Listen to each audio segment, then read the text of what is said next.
Hello दोस्तों, मैं अपने YouTube चैनल रोजगार विथ अननो रीजनिंग 283 में आपका स्वागत करती हूँ। तो आज हम रीजनिंग का पहला क्लास स्टार्ट करते हैं। रीजनिंग में क्या क्या पढ़ना वो मुझे पहले पता लगना चाहिए, क्योंकि किसी को तो पहले पता ही नहीं रहता है कि रीजनिंग में मुझे पढ़ना ही क्या है।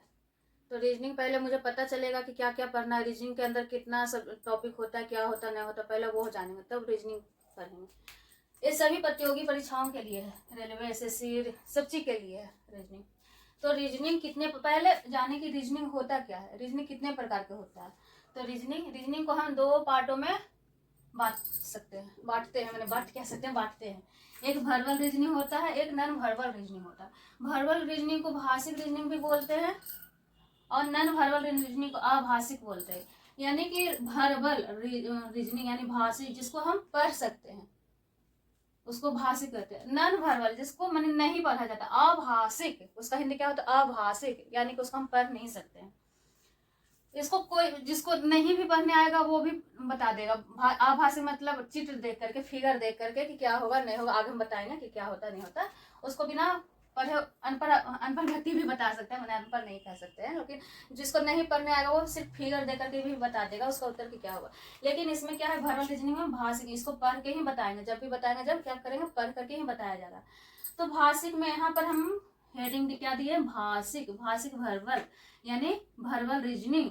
इसमें इसके अंदर कितना टॉपिक होता है, बहुत सारे टॉपिक होते हैं। सबसे पहले क्या होता है, सादृश्यता परीक्षण, एनालॉगी टेस्ट, इसका इंग्लिश क्या बोलते हैं, एनालॉगी टेस्ट। जैसे कि सेम वन, जैसे लिखा हुआ रहेगा 1:2, यहाँ पर 4 बिंदु रहता है समानुपात, यहाँ पर 2:4, यानी कि मैंने 4 नहीं, यहाँ पर आपको आंसर लिखना होता है, ऐसा वाला आपको कहते हैं सादृश्यता परीक्षण, एनालॉगी टेस्ट। यहाँ पर क्या है, वर्गीकरण, क्लासिफिकेशन, जैसे बांटना है, चुनना, श्रेणी क्रम यानी सीरीज, सब क्या होता है वर्बल रीजनिंग में आता है। अभी और आगे है, बताती हूँ, ठीक है, ओके।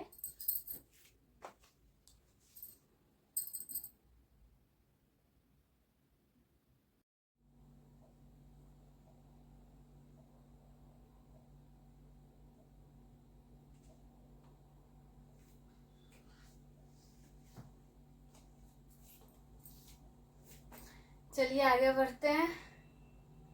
कहाँ तक हुआ था, 14 नंबर, 15 यानी 15 नंबर। 15 नंबर में क्या बोला गया है, तार्किक वेन आरेख, सब अभी चल रहा है वर्बल रीजनिंग में ही। तार्किक वेन आरेख, लॉजिकल वेन डायग्राम, और सेक्शन में क्या है, न्याय निगमन यानी सेलोलिज्म, इसका इंग्लिश होता है, कथन एवं निष्कर्ष, स्टेटमेंट एंड कंक्लूजन। समझ में आ रहा है। अभी तो मैं सबका मैंने अभी बता रही हूँ कि क्या क्या पढ़ना है वर्बल रीजनिंग में। उसके बाद मैं स्टार्टिंग से स्टार्ट करूंगी, सारा खत्म करूंगी, सारा एक एक टॉपिक करके, एक एक टॉपिक चलेगा, एक सप्ताह, 10 दिन 15 दिन चलेगा, और उस पर मैं क्वेश्चन बता दूंगी इतना सारा कि आपको देखते ही बन जाएगा।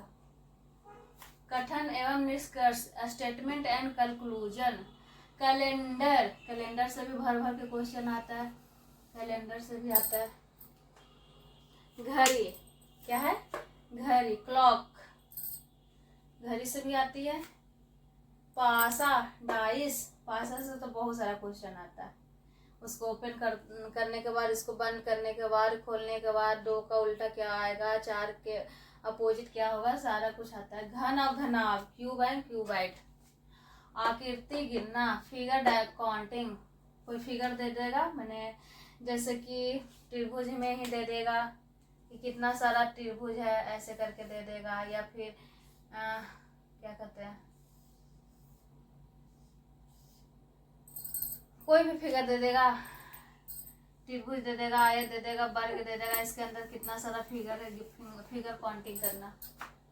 व्यू एवं संख्या सारणी, मैट्रिक्स एंड नंबर टेबल, ये भी इसमें भी आता है।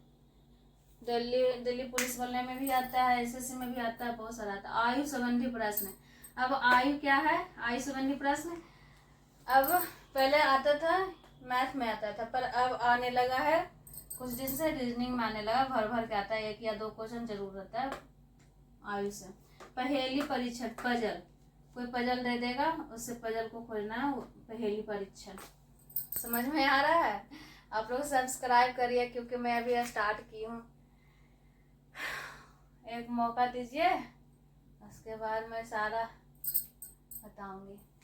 26 में इनपुट आउटपुट इतना टॉपिक पढ़ना है। कितना पढ़ना है? तार्किक, वैनारिक, न्याय, निगमन, कथन एवं निष्कर्ष, कैलेंडर, घड़ी, पार्षद, घन और घनाभ, आकृति, गिनना, विवरण, संख्या सारणी, आयु संबंधी प्रश्न, पहेली, परीक्षण और इनपुट आउटपुट।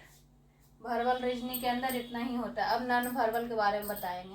ओके, लिख लीजिए या फिर स्क्रीनशॉट ले लीजिए, जो भी करना है कर लीजिए। पहले पता तो रहना चाहिए ना कि क्या क्या पढ़ना है। कितना आदमी, कितना बच्चे को तो पता ही नहीं रहता कि मुझे पढ़ना क्या है, बस पढ़ रहे हैं। लेकिन पढ़ना चाहिए उतना ही कि जितना एग्जाम में आए। मुझे इसमें कुछ करना नहीं है, सिर्फ एग्जाम पास करना है। ओके, ठीक है, ओके।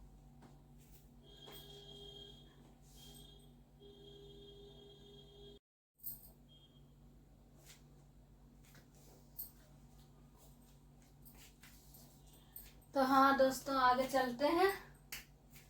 क्या? Non verbal reasoning. Verbal reasoning के अंदर तो मैंने सब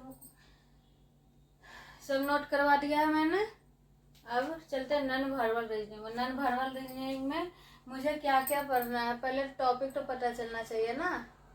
पहले किसी भी चीज को पढ़िए तो पहले उसका सिलेबस देख लीजिए कि मुझे क्या क्या पढ़ना है, तब आपको मन भी लगेगा पढ़ने में।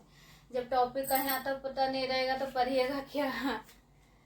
तो श्रृंखला क्या होता है? सबसे पहला श्रृंखला, इस फिगर का भी श्रृंखला चलता है। जैसे वर्बल में भी श्रृंखला बताए थे, सीरीज बताए थे, वैसे ही नॉन वर्बल में भी फिगर का भी सीरीज चलता है। 4 एक जैसा, मतलब 3 एक जैसा रहता है, चौथा में आपको खोजना होता है। संप्रेषणता परीक्षण, एनालॉगी टेस्ट, ये भी होता है। वर्बल रीजनिंग में भी होता है, नॉन वर्बल रीजनिंग में भी होता है। वर्गीकरण, क्लासिफिकेशन, यानी छांटना। 4 एक जैसा दे देगा फिगर, जैसे ऐसे फिर ऐसे फिर ऐसे फिर कुछ भी दे देगा 4, और 5वां में छांटना है, एक डिफरेंट रहेगा। 3 एक जैसा रहेगा, चौथा अलग रहेगा। उसको क्या कहते हैं? वर्गीकरण यानी क्लासिफिकेशन। दर्पण प्रतिबिंब, एक बीच में मिरर दे देगा, मिरर बन गया।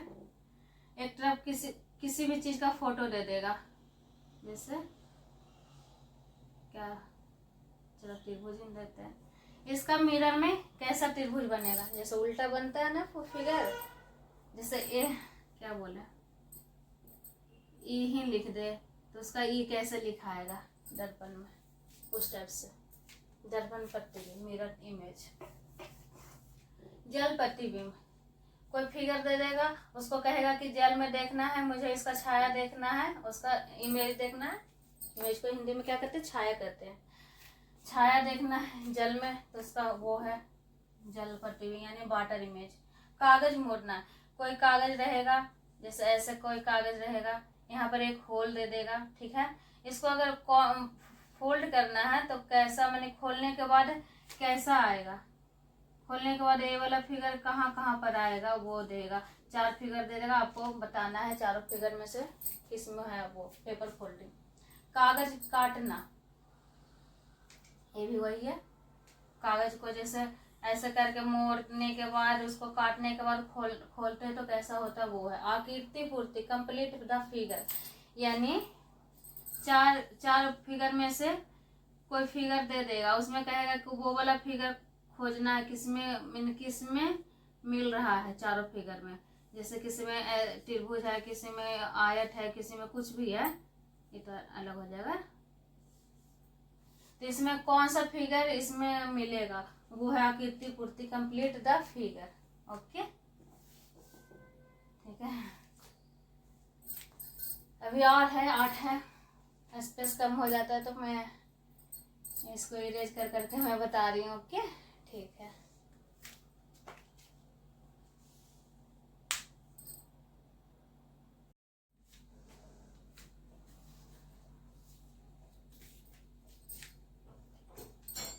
चलिए आगे बढ़ते हैं। 9 नंबर, सन्निहित आकृतियां, छिपी आकृतियां ज्ञात करने, हिडन फिगर। सब अभी नॉन वर्बल रीजनिंग में ही चल रहा है।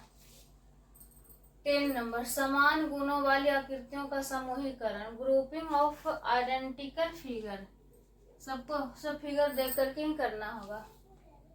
आकृति व्यू, फिगर मैट्रिक्स, आकृतिक निर्माण, फिगर फॉर्मेशन, आकृतियों का तार्किक क्रम, logical sequence of figure,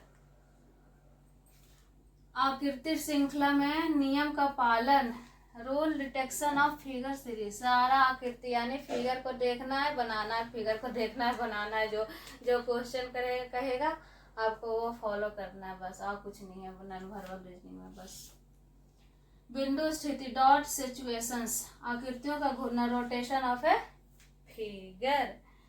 non verbal reasoning खत्म। तो आप लोगों को कुछ समझ में आया? अभी तो क्या समझ में आएगा, अभी पढ़ाया क्या है सब। अभी तो टॉपिक ही बताएंगे कितना टॉपिक होता है वर्बल रीजनिंग में और नॉन वर्बल रीजनिंग में। तो इसके बाद हम क्या कल स्टार्ट करेंगे वर्बल रीजनिंग का। सबसे पहला क्या था? Analogy test. एनालॉगी टेस्ट कल पढ़ाएंगे। वर्बल रीजनिंग का सबसे पहला टॉपिक होगा। उससे मैं कम से कम हर टॉपिक से कम 100 क्वेश्चन, 50 या 100 क्वेश्चन जरूर करवा देंगे कि आपको देखते ही क्वेश्चन देखना है, बनाना है, क्वेश्चन देखना है, बनाना है। सारा वर्बल रीजनिंग पूरा खत्म होगा, उसके बाद नॉन वर्बल रीजनिंग में बता देंगे। नॉन वर्बल रीजनिंग में तो बता दिए, नॉन वर्बल रीजनिंग में भी सारा कुछ चीज़ बता दिए। कल से स्टार्ट कर देंगे वर्बल रीजनिंग। ठीक है, आज यहीं छोड़ देते हैं। ओके, तो लाइक करिए, कमेंट करिए और शेयर करिए और सब्सक्राइब करिए जरूर। अभी स्टार्ट किए, नया चैनल है, प्लीज़ सब्सक्राइब करिए। सब्सक्राइब आप लोग बढ़ाइएगा, मैं अच्छा से आप पढ़ाऊँगी, बहुत अच्छा से आपको सारा कुछ समझ में आ जाएगा। अभी स्टार्ट है, चलिए आगे बढ़ते हैं। ठीक है, ओके।